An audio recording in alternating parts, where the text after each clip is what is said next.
When you manage procurement for multiple facilities, every order matters. But when it's for a hospital system, they matter even more.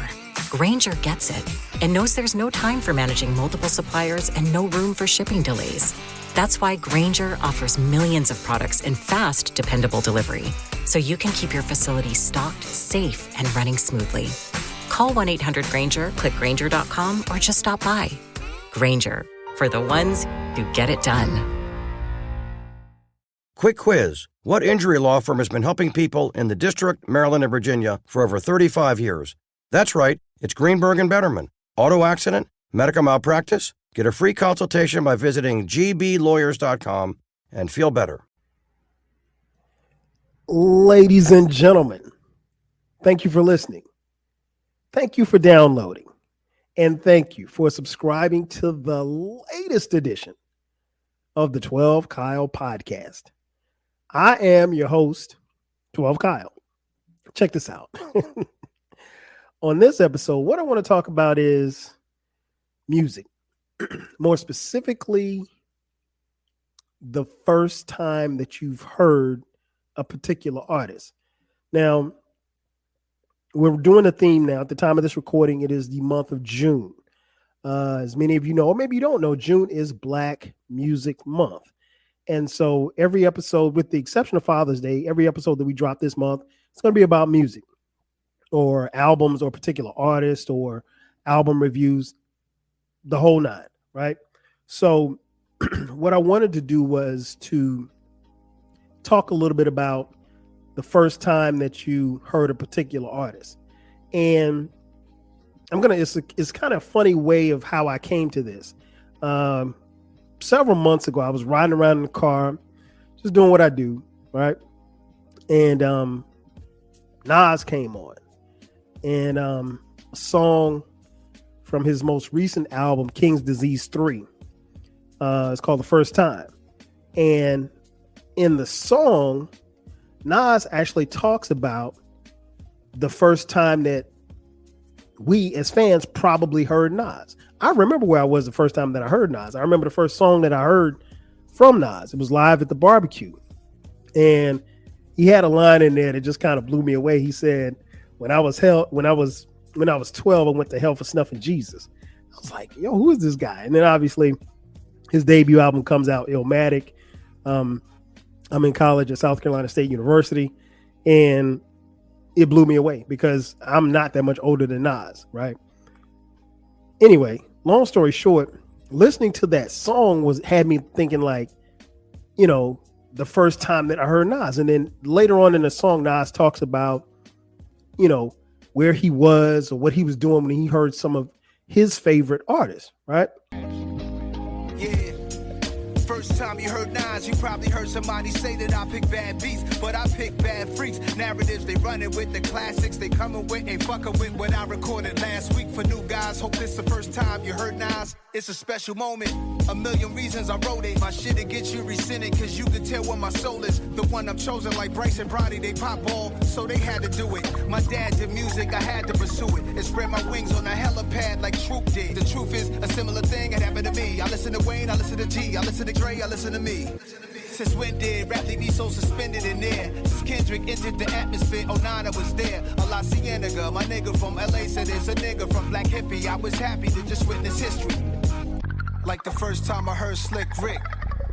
How did you feel? First time you heard Nas. First time hearing Biggie. I'm like, who's this kid? Wow. First time you heard Nas. When I heard Pop, that was on that song with our Digital Underground. So I was like, that's kind of dope. And what it made me think about was to go to social media, right? So after hearing that and getting that thought about doing a podcast, because here's the thing, I started thinking about, you know, some of the artists that I heard for the first time, and it would have been easy for me to jot down a list of 20 of my favorite artists or whatever like that. But instead, I decided to do something a little different. I decided to go to social media, right? I went to Twitter and I just put out a tweet to my followers. I said, hey, give me the name of 5 rappers that you think I listen to and 5 singers that you think I listen to. And that's all I said. I didn't say anything else, right? The reason being was that I wanted them, based on their responses, to basically help me create this particular episode of this podcast. And this was like, gosh, it must have been about 4 or 5 months ago now. I don't ask why I'm just now getting around to doing it. But so I sent the tweet out and I waited on the responses, and I got several responses. And the only response that I had for my followers who responded to my tweet was that I'm going to use this on an upcoming episode. And everybody's like, all right, bet. So what I did was that particular day, I screenshot each tweet that came in. And I took the screenshots and put them in my notes folder in my phone. And I told myself that I wasn't going to look at those screenshots until I press record on the particular episode. So I haven't looked at any of the tweets. So I'm going to give you 5 artists, 5 rappers, and 5 singers. Well, a total of 10 artists. 10 artists, 5 rappers, 5 singers, based on the responses that I got on Twitter. And first up, and what I did was I went by whoever tweeted me first. So the first person to respond to my tweet was my homegirl, Maya, from the We Did That Shit podcast. Man, listen, I gotta, first of all, shout out to Maya and Babi. I gotta get them back on because it's been way too long. But nonetheless, Maya responded with 5 rappers and 5 singers, and they're in no particular order. So I'm going to give you the first time that I heard these artists. First up, Prince Rogers Nelson. Man, listen, I go way back with Prince. Prince, as many of you probably know, at least you should know, if you know me, Prince is one of my all-time favorite artists of any genre. And so I've been a fan like forever. But the first time that I heard Prince, I want to say it was the Prince album. I think that's the name of the album. I was little. I mean, like I was really little. This is when I really started getting into music. And the song that I remember for the first time that I heard was a song called I Want to Be Your Lover.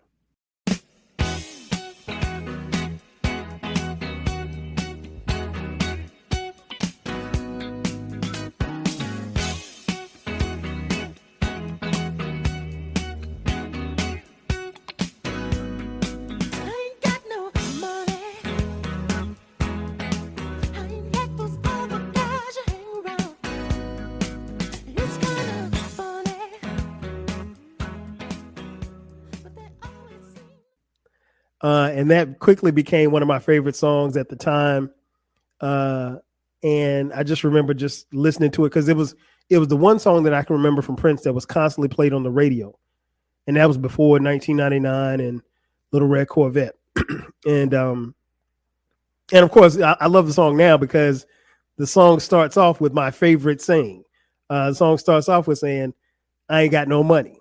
Now, I live by that motto, but if you were, unlike King Germ, or Eclectic or Uncle Dolomite, those guys, they got all the money. So, I don't have no money, but that's another story for another day.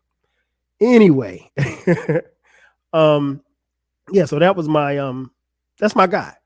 And that's the first time that I heard the first time I heard Prince, it was I Want to Be Your Lover. Next artist, singer, Maya wrote Bobby Brown. Whew. And she put in quotation marks a solo album. Because obviously I heard Bobby Brown when he was a member of New Edition early in the early 80s. My first memory of Bobby Brown, the solo artist, I want to say it was from the Girlfriend album. And I think the song that I remember, at least I can't remember which one I heard first, but I think it was Girlfriend. I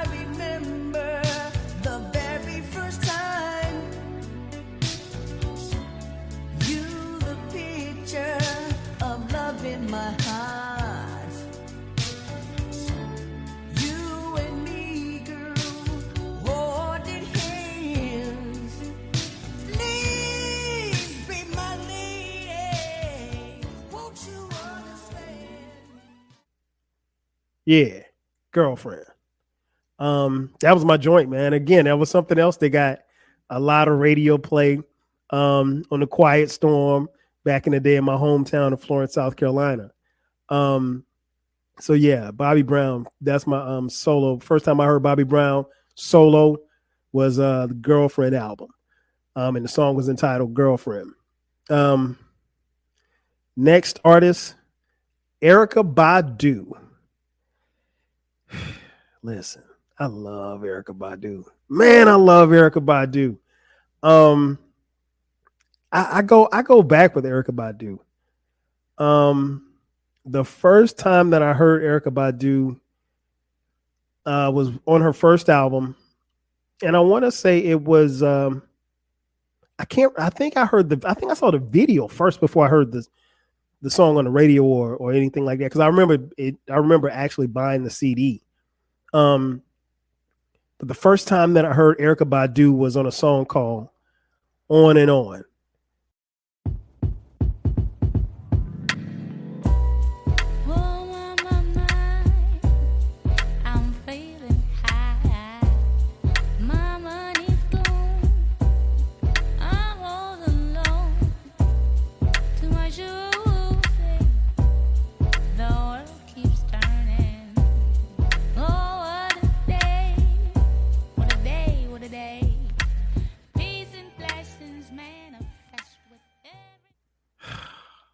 And listen, I was hooked, man. Erykah Badu, I don't know, man. It was just something about her voice that just kind of pulls you in. And then when you see her, she's a beautiful woman. But yeah, man, her voice had me hooked. And I remember when I bought the album, her first album, I played it forever. Like I had the CD, and I remember just playing that CD so much. I played until it got scratched.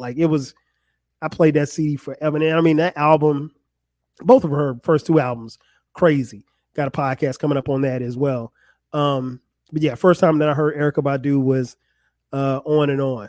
That's my joint. Next singer, Mary J. Blige.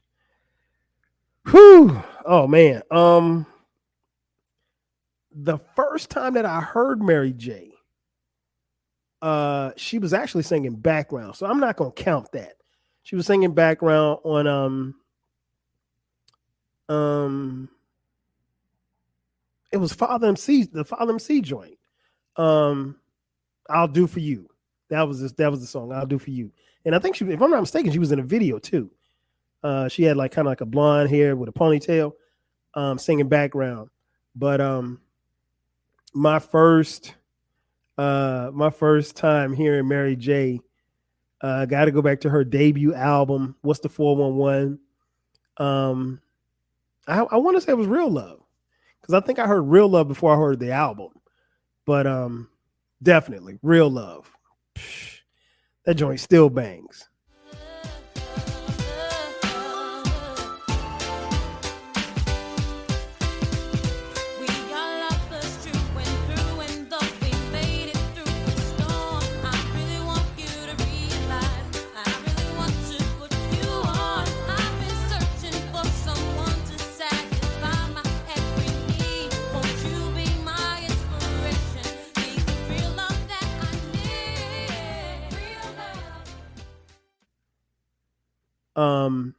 Yeah, man, just great memories. Great. And I love Mary J. Blige.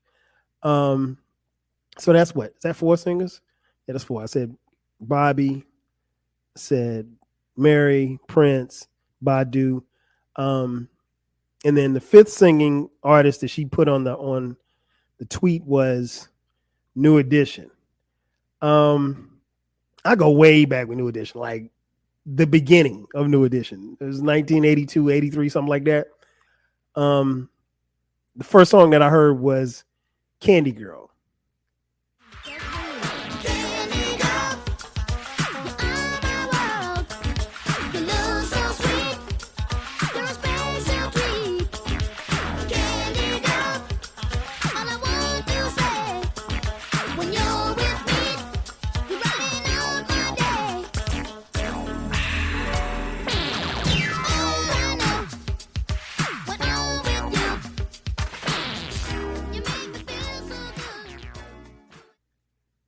Now, I'll be honest with you guys.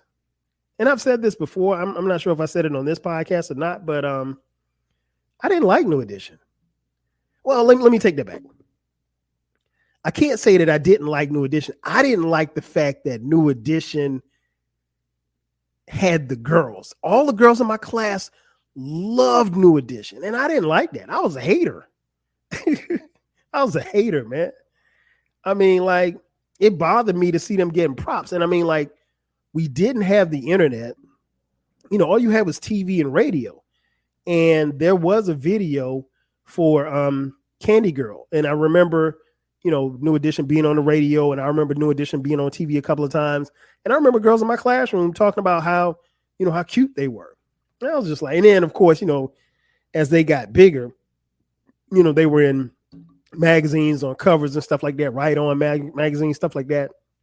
And yeah, I'd probably say like that first album, I ain't like New Edition. I ain't like them at all. So Candy Girl, Popcorn Love, I ain't like.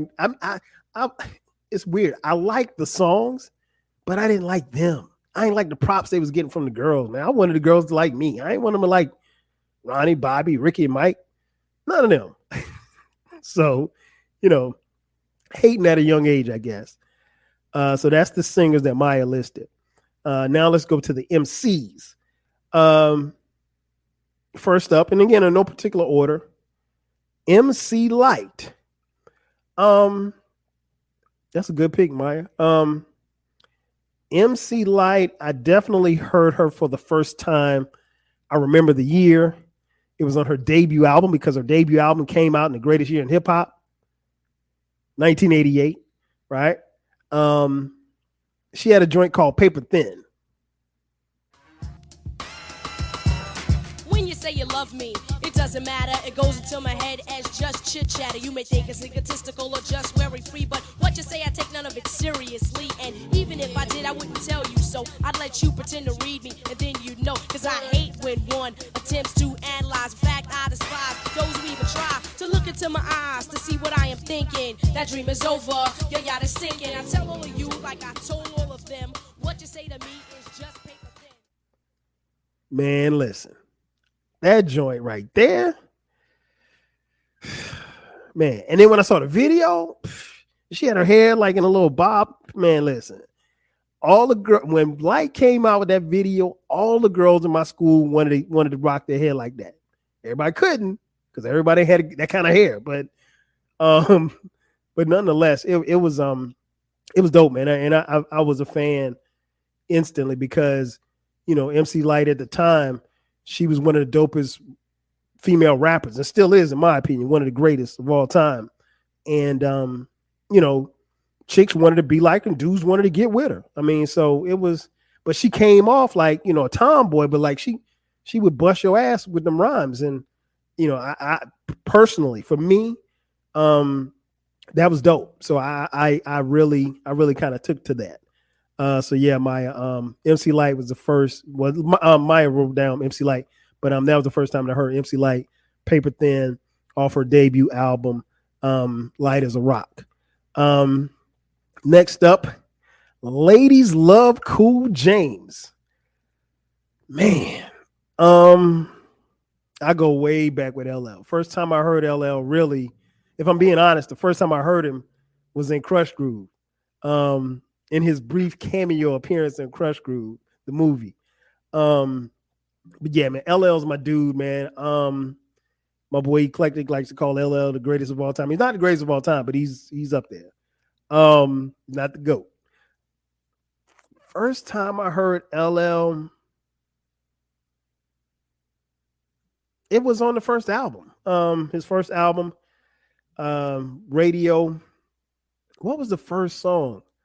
I would probably say the first time and the first song that I heard from LL was Rock the Bells. LL Cool J is hard as hell. Battle anybody, I don't care, you tell. I excel, they all fail. Gonna cocktail, double L must rock the bells.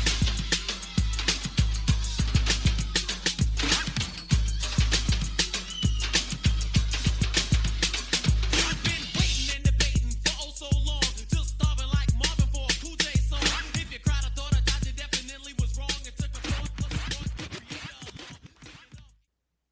I mean, come on, man. That's a classic. That's a classic hip hop song right there. You can't go wrong with Rock the Bells. Yeah, man, great memories. Great memories. The next set of rappers, Maya wrote down A Tribe Called Quest. Maya knows me well. I am a huge fan of A Tribe Called Quest. Man, Quest, A Tribe Called Quest, those guys actually, for some reason, I felt like I grew up with them. Like I just, like we just literally, like we were cousins or something. And I always say, you know, rest in peace to Phife. Like when Phife passed away, that was one of the few times where a celebrity passes away and it really affected me, like more, I mean, like almost like somebody that I was close to had passed away, like a relative or something. But yeah, A Tribe Called Quest, first time I heard them, it was a song off their first album, their debut album. And the song was, I want to say the first time that I heard them was Can I Kick It? I mean, Can I Kick It?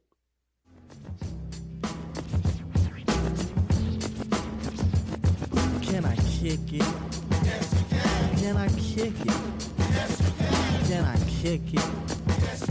Can I kick it? Can I kick it? Can I kick it? Can I kick it? Well, I'm gone. Can I kick it? To all the people who can quest like a tribe does. Before this, did you really? What's the response? Yes, you can.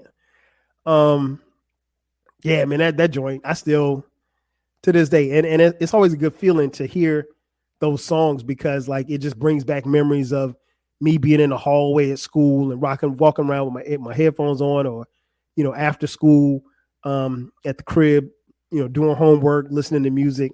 But that's what that brings back to me. Next up, this is artist number 4, rapper number 4, Biggie. Wow. First time I heard Biggie. I know the first time I heard Biggie. It wasn't his album. It wasn't his, it wasn't even his song. The first time that I heard Biggie was on a song called Dolly My Baby by Supercat. So what you say, what you say? I love it when you call me Big Papa, the showstopper, the rhyme dropper, super cat past the clock. I see you shivering. Check the flavor Biggie Smalls is delivering. Lyrical lyricists flowing lyrics out my larynx. Chubby competitor, quick to kick the jump in the chest. Yes, it's bad boy, on to the core. Yeah, they can't take it no more. Out.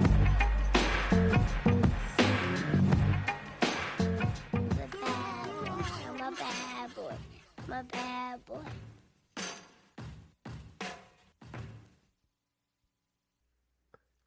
So as the story goes, one of my teammates, my boy Bruce, he had the cassette single, right?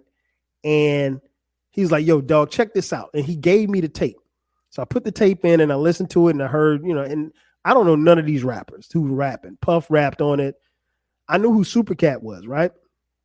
And there was something distinctive about the guy who rapped last. And he started off his verse with, I love it when you call me Big Papa.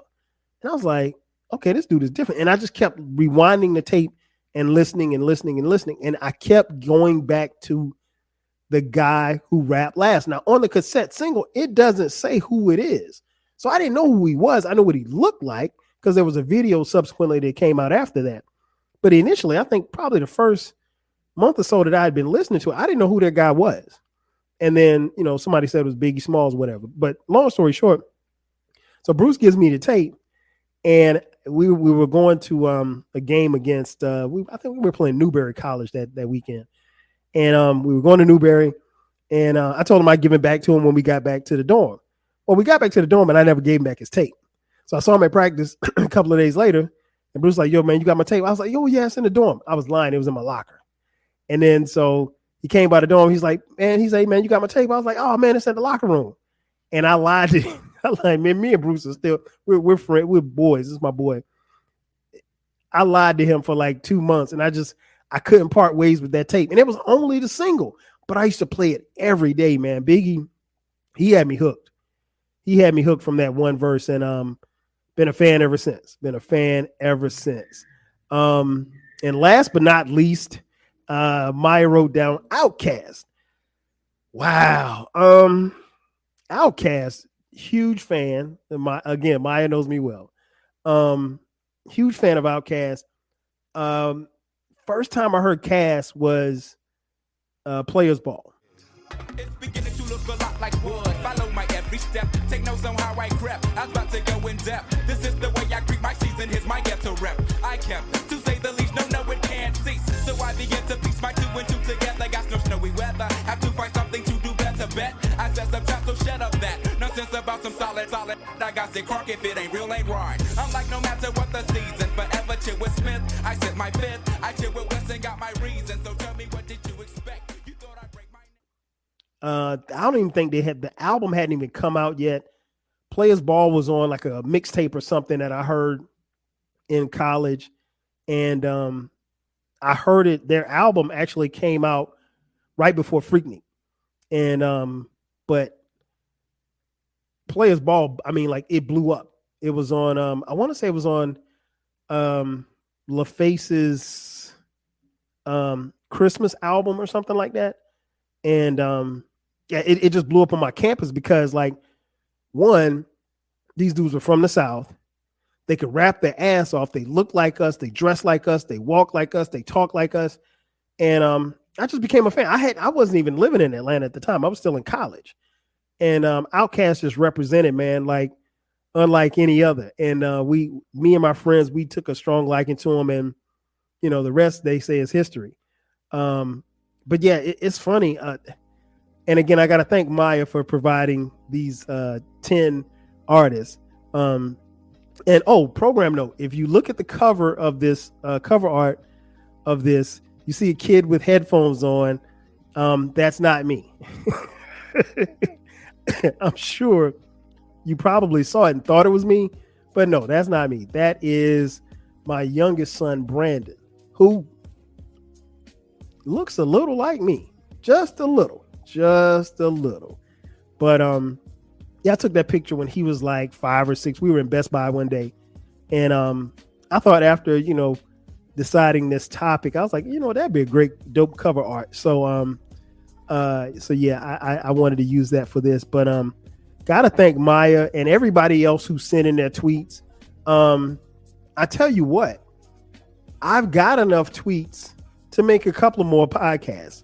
So this won't be the first episode. I mean, this won't be the last episode where I talk about the first time that I heard a particular artist. But it's been a really dope trip down memory lane, to be honest. Because it's one thing when you have these artists that you grew up with, and it's another thing when you're able to tap into your memory bank and remember when you first started listening to them. And ultimately, you remember how much they mean to you. And if they're still a favorite of yours, you get that feeling each and every time you push play. And, you know, that'll always be a great feeling. And that'll always be something that, you know, even for those like Phife and Biggie who have passed away, when they die, you just press play and bring them back to life. That's going to do it for me. Ladies and gentlemen, thank you for checking out this edition of the 12 Kyle podcast. Be sure to subscribe to the podcast. The podcast drops every Thursday at midnight. Be sure to subscribe. Podcast is on all streaming platforms. Videos available on YouTube under the YouTube channel for 12 Kyle podcast. If you feel so inclined, shoot me $1 or $2. Cash App, $TWELVEKYLE. Again, that's going to do it for me. I am your boy 12 Kyle. I'll catch you guys next time. 5Gs.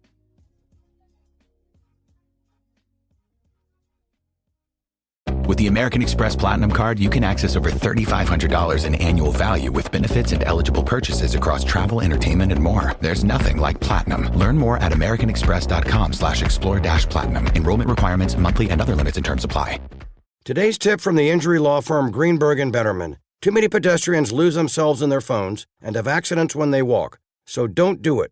Greenberg and Betterman is here to help you. Contact gblawyers.com, that's gblawyers.com, and feel better.